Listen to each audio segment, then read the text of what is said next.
Bonjour. Pouvez-vous vous présenter en quelques mots, s'il vous plaît? Alors, je m'appelle Pierre Solo, je suis enseignant-chercheur à l'Université de Bretagne Sud, à Lorient, et je suis également plongeur scientifique. D'accord. En quoi consiste votre métier? Alors, mon métier d'enseignant-chercheur consiste à faire une partie d'enseignement, une partie de recherche au laboratoire, une partie administrative évidemment, et puis dans le cadre de mes activités de recherche, eh bien, j'ai la possibilité de plonger pour pouvoir eh bien, réaliser un certain nombre de travaux sous-marins.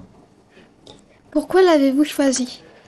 Le métier d'enseignant-chercheur, parce que j'aime bien la recherche, j'ai toujours aimé ce milieu de la recherche, et je me suis intéressé très très tôt aux propriétés biologiques des organismes marins, habitant au bord de l'eau, et ayant une formation de scientifique. Voilà, je voulais en savoir un petit peu plus, et le milieu de la recherche me permettait justement de comprendre, et puis de partager aussi mes connaissances dans ce domaine.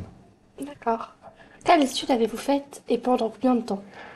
Alors, les études, ben, c'est long. Suivant ce qu'on veut faire, ça peut être très très long. Donc moi, j'ai fait des études de pharmacie, donc je suis voilà, une formation de pharmacien. Ensuite, j'ai poursuivi, donc ça dure 5-6 ans. Ensuite, j'ai poursuivi par une thèse, et puis après la thèse de 3 ans, eh bien, on continue à acquérir de nouvelles compétences en allant parfois à l'étranger ou dans d'autres laboratoires. Donc ça peut durer 2 ans, 3 ans. Et puis après, eh bien, on essaye de postuler à différents concours pour rentrer dans des organismes de recherche ou à l'université. Voilà. Donc il faut, suivant ce qu'on veut faire, voilà, ça peut être assez long, relativement long, on va dire. Ouais. Tout le monde peut-il exercer votre métier? Bien sûr, oui, il faut, voilà, à partir du moment où on réussit dans ses études, on réussit à répondre à certains critères et à répondre à des offres de postes. Voilà, on peut rentrer dans ce milieu de la recherche qui est, bon, voilà, qui est parfois peut-être un peu difficile, mais oui, c'est possible à partir du moment où on est motivé, qu'on se donne les moyens. Parfois, on sacrifie un petit peu certaines choses, mais voilà, on peut y arriver, oui. D'accord. Depuis quand exercez-vous votre métier? Alors, je suis titulaire à l'université depuis une dizaine d'années maintenant, mais mes activités de recherche remontent à bien plus, parce que pendant la thèse, pendant le doctorat, en fait, on commence déjà à faire de la recherche. Quel est votre salaire? Alors, le salaire, c'est affiché, donc c'est public, je suis un fonctionnaire, hein, je suis un agent de l'État, donc ça varie entre 2000 et 4000 euros, je crois, à peu près, tout est publié sur Internet. Et après, ben, ça évolue en fonction de l'âge. Et puis il y a aussi des primes qui peuvent se rajouter en fonction voilà, de ce qu'on peut faire en plus. Ah. Qu'aimez-vous le plus et qu'aimez-vous le moins dans votre métier? Alors ce que j'aime le plus, c'est de pouvoir être autonome, dans le sens où je peux choisir un petit peu mes sujets de recherche. Voilà, donc si j'ai envie de travailler sur les organismes marins, ben, je vais pouvoir m'accorder quelques temps de liberté pour pouvoir plonger, aller observer, regarder comment ça se passe dans ce milieu. Et puis je peux retourner au laboratoire. Voilà, je suis assez libre dans mon emploi du temps, on va dire, quelque part. Et j'ai pas forcément de compte à rendre à la fin de l'année à un supérieur ou à un chef quelconque. Ouais. Étiez-vous bon élève? Est-ce que j'étais bon élève Je m'en souviens plus.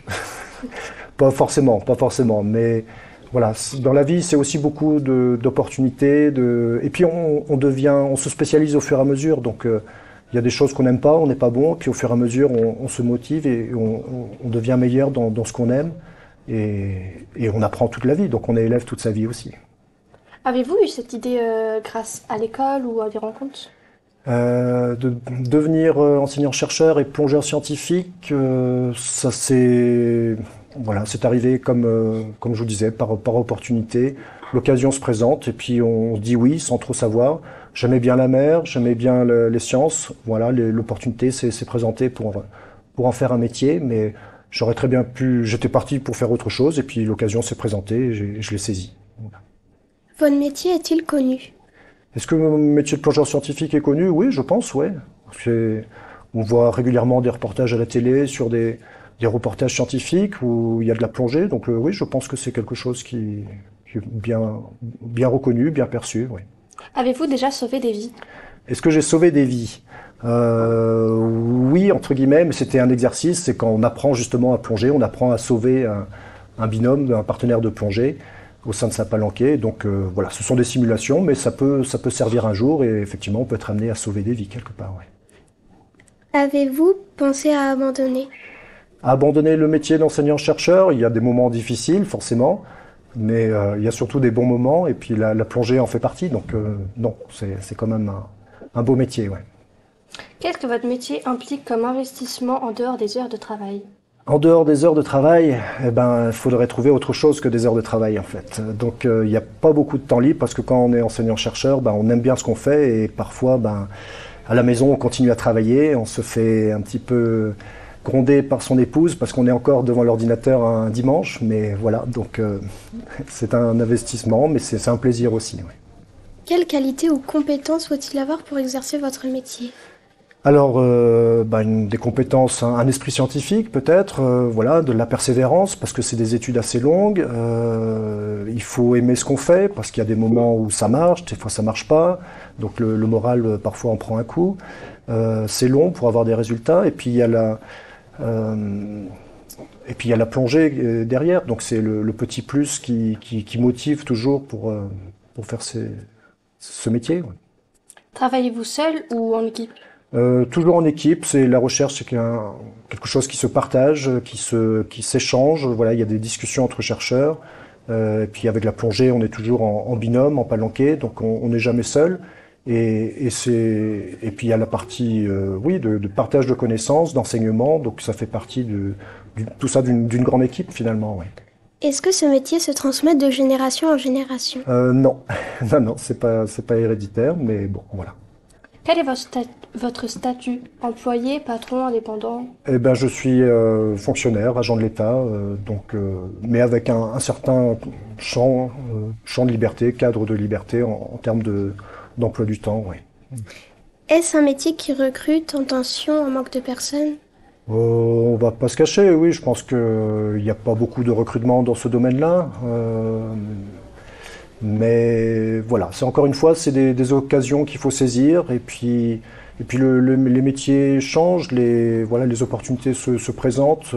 Voilà, faut être attentif à ce qui se passe et tomber aussi au bon moment, au bon endroit, c'est vrai. Ouais. Pour votre formation, avez-vous eu des aides, des bourses? Oui, oui, oui. Vu la durée des études, des travaux, il faut effectivement avoir des financements. Ça peut être le département, la région, l'État, l'Europe. Donc effectivement, on a des financements pour pouvoir se rémunérer et puis acheter du matériel, acheter des équipements, payer des stagiaires, des doctorants. Oui, oui, oui. Donc il y a tout un travail aussi de recherche de financement pour pouvoir faire ce métier-là. Oui. Avez-vous des horaires fixes Non, non, il n'y a pas de, il y a les horaires imposés par les heures d'enseignement, comme pour tout enseignant. Mais après, la partie recherche, voilà, c'est dès qu'on a le temps, dès qu'on a l'occasion, on se lance dans la recherche et parfois on n'a pas trop le temps, donc on essaye de prendre un stagiaire, un thésard, pour faire les travaux qu'on aimerait faire à sa place et puis on transmet ses connaissances. Donc voilà, le temps, on le trouve, on l'arrange comme on peut pour en avoir. Ouais. Est-ce que votre métier implique des déplacements? Oui, ça peut impliquer des déplacements. Il y a parfois des colloques, des congrès scientifiques qui peuvent avoir lieu à l'étranger. Moi, après, ça peut être des déplacements au sein de la région, du département. C'est pas forcément à l'autre bout du monde. Et puis, on essaye maintenant aussi peut-être de privilégier les visioconférences, voilà, de réduire un petit peu nos déplacements, réduire l'impact aussi sur la pollution, l'impact carbone. Donc, oui, oui, ouais, il y a des déplacements. Ouais. Quelles sont les évolutions ou perspectives de votre métier? Comme perspective d'évolution, après c'est comme dans tout métier, on monte en responsabilité dans sa carrière, on évolue, mais ça peut être dans un laboratoire ici à Lorient, ça peut être ailleurs, voilà, on peut changer de ville, de région, de pays. Il y a toutes sortes d'opportunités qui peuvent se présenter au cours de la carrière. Et puis ça peut être un certain temps pour revenir à son lieu d'origine. Ouais. Il y a un certain nombre de possibilités, une certaine liberté de manœuvre. Ouais. D'accord. Avez-vous une tenue spécifique? Au laboratoire, on a une blouse, forcément. Et puis, en plongée, on a une combinaison. Voilà, ce sont mes deux tenues de travail. Pour l'instant, j'ai pas mis les deux en même temps. Je sais pas ce que ça peut donner, mais voilà. Avez-vous fait un autre métier avant? Non, j'ai toujours été baigné dans, voilà, de mes études, dans ce milieu de la recherche. Et voilà, je suis resté dans ce milieu universitaire depuis mon adolescence, pratiquement, ouais. Qu'aimez-vous dans le fait d'intervenir auprès des jeunes? Eh ben, c'est de partager, tout simplement, partager sa passion, son envie, avoir envie d'avoir des jeunes aussi qui viennent dans ce milieu de la recherche pour redynamiser un petit peu ce milieu. Voilà, c'est toujours bon de partager, de donner envie, puis c'est une satisfaction, tout simplement. Voilà, de voir que les adolescents, les enfants, s'émerveillent de toutes les choses qu'on peut découvrir dans le milieu sous-marin. Ok, Bah merci. Je vous dis merci. merci. Merci. Au revoir.